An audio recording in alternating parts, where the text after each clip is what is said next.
आप पीछे आ जाइए, आप आगे आ जाइए, उन्हें मत परेशान कीजिए।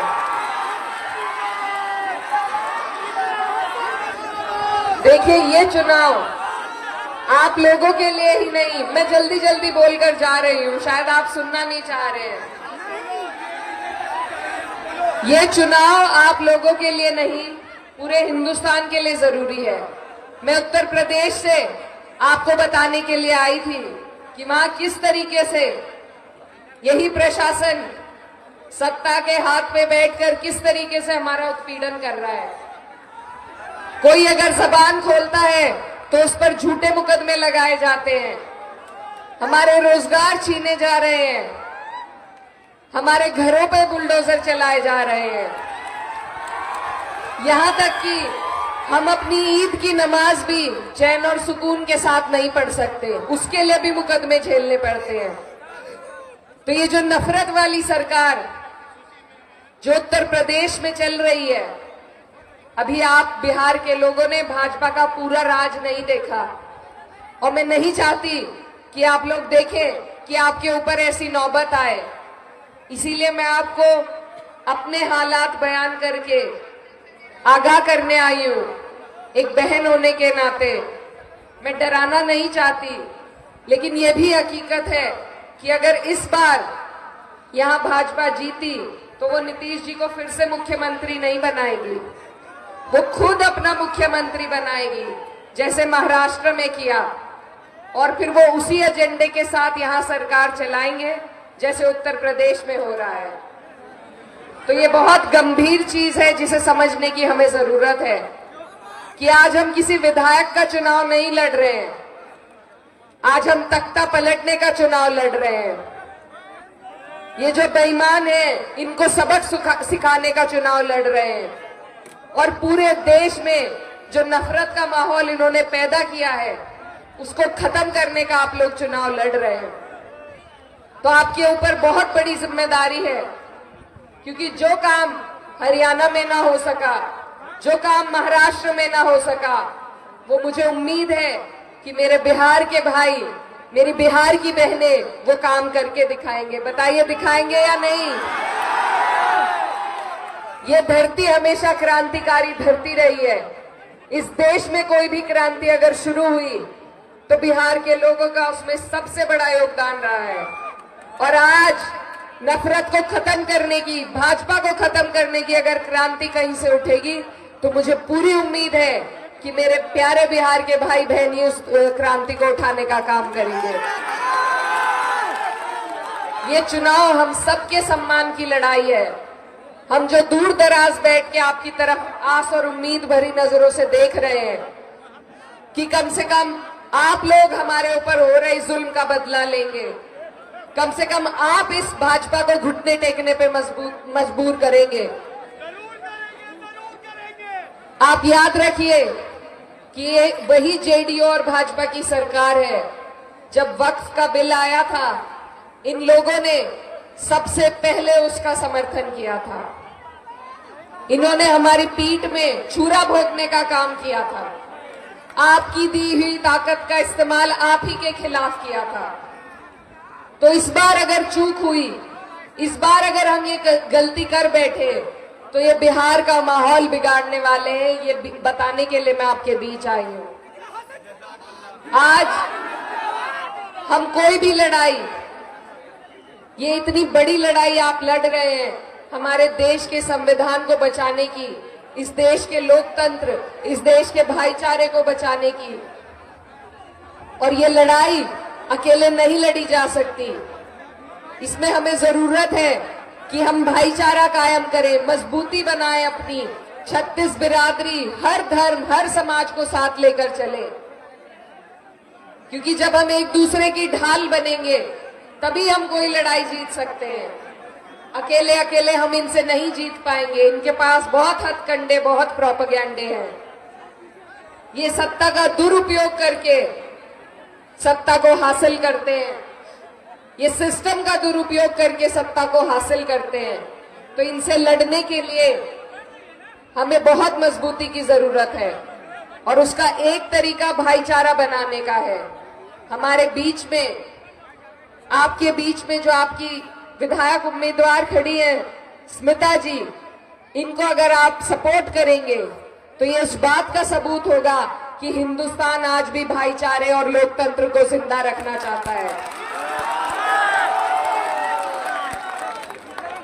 मैं जिस क्षेत्र से आती हूं वहां पर सिर्फ 30% मुसलमान हैं, लेकिन वहां के 36 बिरादरी, हर समाज के, हर धर्म के लोगों ने मुझे वहां से अपनी बहन बेटी को चुन करके देश की सबसे बड़ी पंचायत में भेजा। तो ये मेरा फर्ज है कि जब मैं वहां खड़ी हूं तो मैं न सिर्फ मुसलमानों की बात करूं बल्कि उनसे पहले अपने हिंदू भाइयों की बात को रखूं। यही इस देश की खूबसूरती है। आपके बीच में भी एक ऐसी बहन आपके बीच में खड़ी है जिनको अगर आप जिताएंगे तो मैं आपको यकीन दिलाती हूं कि ये बहन आपके साथ आपका हक अदा करने का काम करेंगी।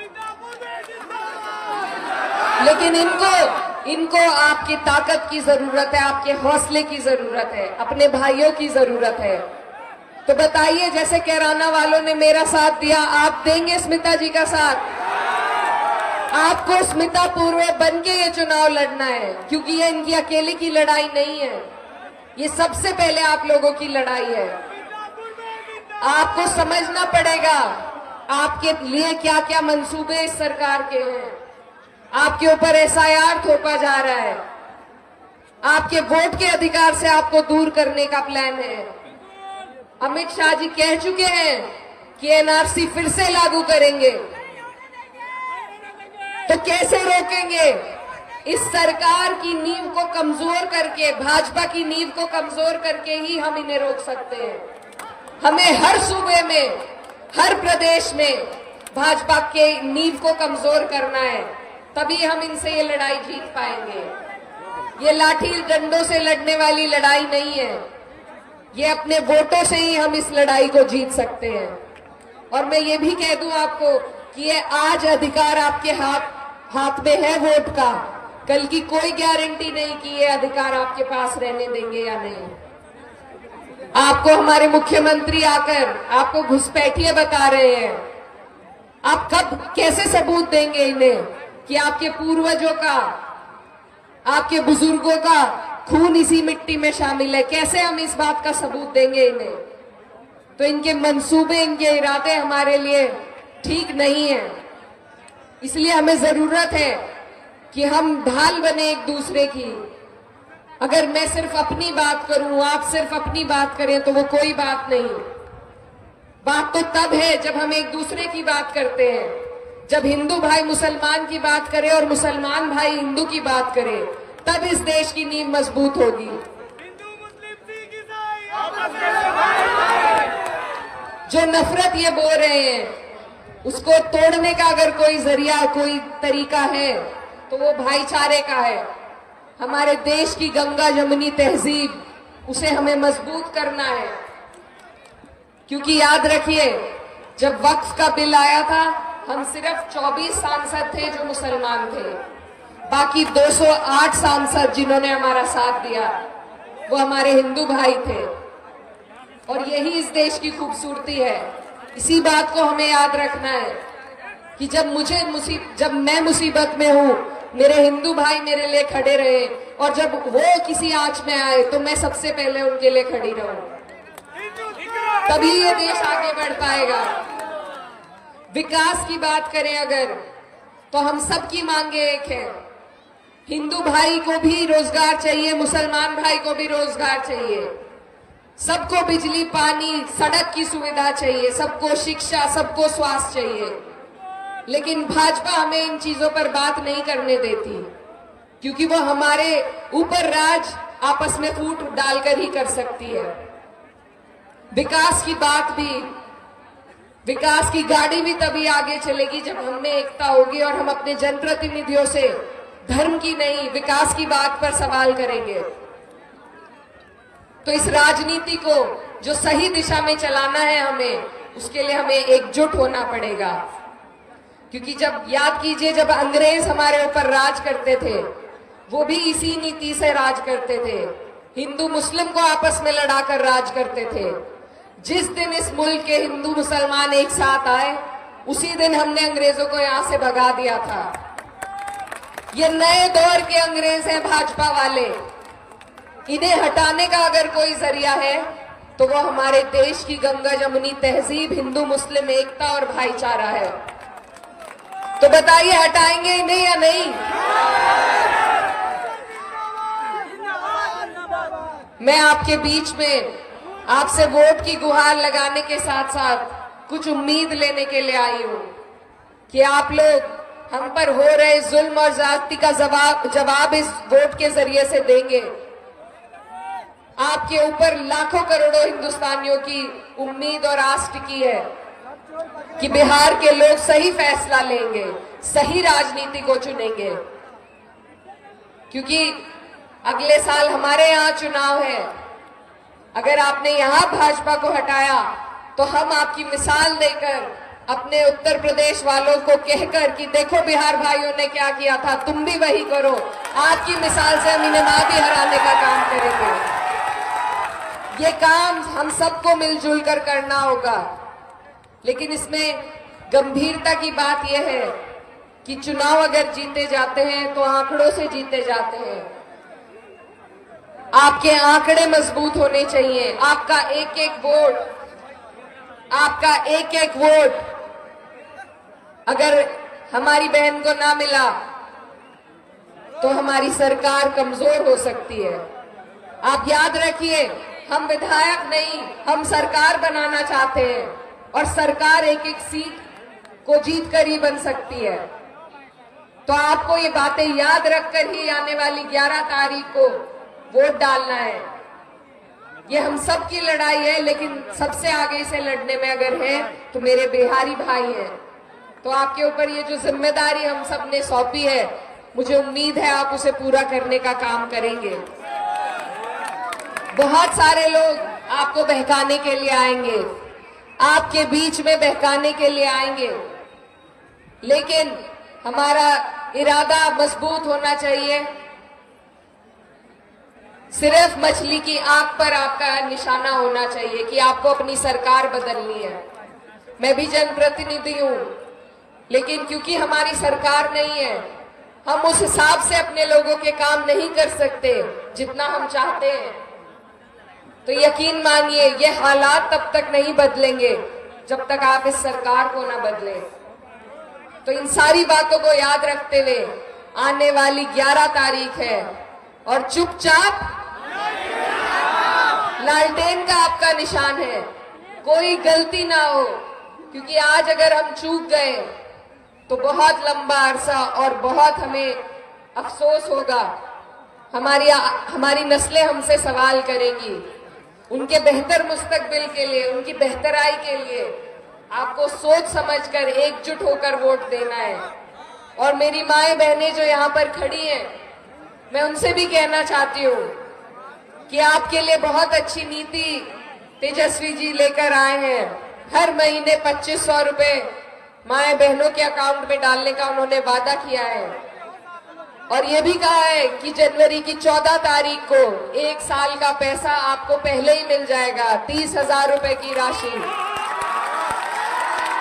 आपकी नौकरियां, सबसे ज्यादा हमारे बिहार के भाई रोजगार की तलाश में बाहर जाते हैं।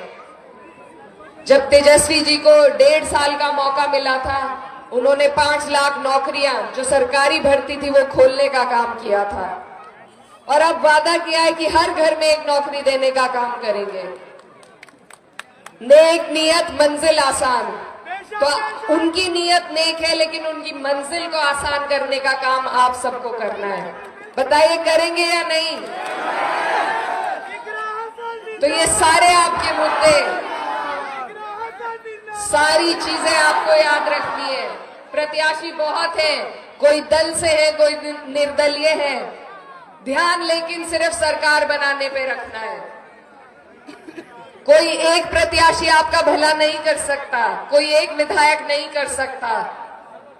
भला और तब्दीली होगी अगर, तो सिर्फ सरकार बनाकर ही हो पाएगी। तो सीधा सीधा सरकार बनाने के लिए वोट दीजिए।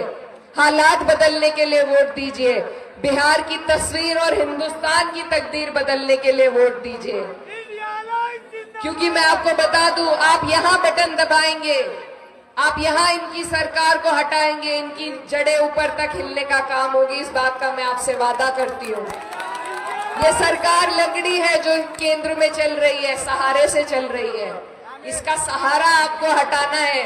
बताइए हटाएंगे या नहीं? आपने इनका सहारा अगर हटाया, ये कोई काला कानून आपके लिए नहीं ले पाएंगे। तो ये सारी चीजों को अपने आने वाले कल की हिफाजत में आपको आज हालात बदलने हैं, आज सरकार बदलनी होगी। मैं बहुत सारी चीजें आपके बीच रखकर बस आपसे गुजारिश करती हूँ, एक बहन बेटी होने के नाते, कि मेरे आने का यहाँ पर आप मान रखिए। हमारे यहाँ बहन बेटी की बात कोई नहीं टालता। आप तो नहीं टालेंगे? अपनी बहन को जिताएंगे? कैराना वालों से ज्यादा वोट देंगे इन्हें? पक्का वादा है, झूठ तो नहीं बुलवा रहे। और मेरी बहनें जो यहाँ खड़ी हैं, ये आप ही के बीच की हैं। मुझे सबसे ज्यादा अगर वोट किसी ने दिया तो कैराना की महिलाओं ने दिया है, चाहे वो हिंदू थी या मुसलमान थी।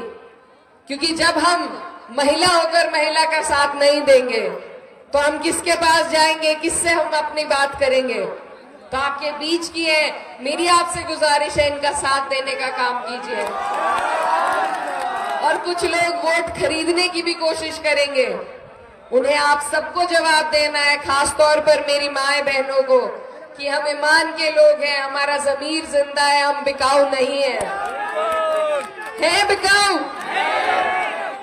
ये वोट के टाइम आपका वोट खरीदने आते हैं, लेकिन जो आपकी बुनियादी चीजें हैं आपको उन पर ध्यान देना है, आपको पूरे हिंदुस्तान पर ध्यान देना है।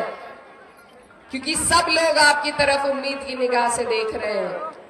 तो आपका ध्यान सिर्फ सरकार बदलने पर, हालात बदलने पर होना चाहिए। और मैं आपके बीच में बस ये कहना चाहती हूँ कि हमारे कैराना के एक बहुत बड़े शायर हुए हैं, उनकी बातें आपके बीच में छोड़कर जाना चाहती हूँ। गौर से सुनिएगा कि ये जब्र भी देखा है तारीख की नजरों ने, ये जब्र भी देखा है तारीख की नजरों ने, लम्हों ने खता की थी, सदियों ने सजा पाई। तो ये लम्हा है, बेशकीमती लम्हा आपके हाथ में, इसका सही इस्तेमाल कीजिए। ऐसा ना हो कि हमारी आने वाली नस्लें हमसे सवाल करें कि जब वक्त था हमने सही फैसला क्यों नहीं लिया। तो बताइए, लेंगे सही फैसला? देंगे अपनी बहन को वोट? स्मिता पूर्वे जी को अपना एक एक वोट। आने वाली 11 तारीख है, तख्त बदल दो, ताज बदल दो, बेईमानों का राज बदल दो और चुपचाप आप लोगों का बहुत बहुत शुक्रिया, धन्यवाद। जय हिंद, अल्लाह हाफिज।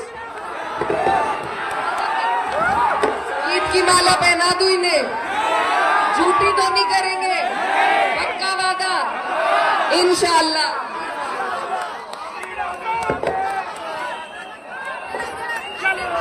हसन जिंदाबाद, विक्रम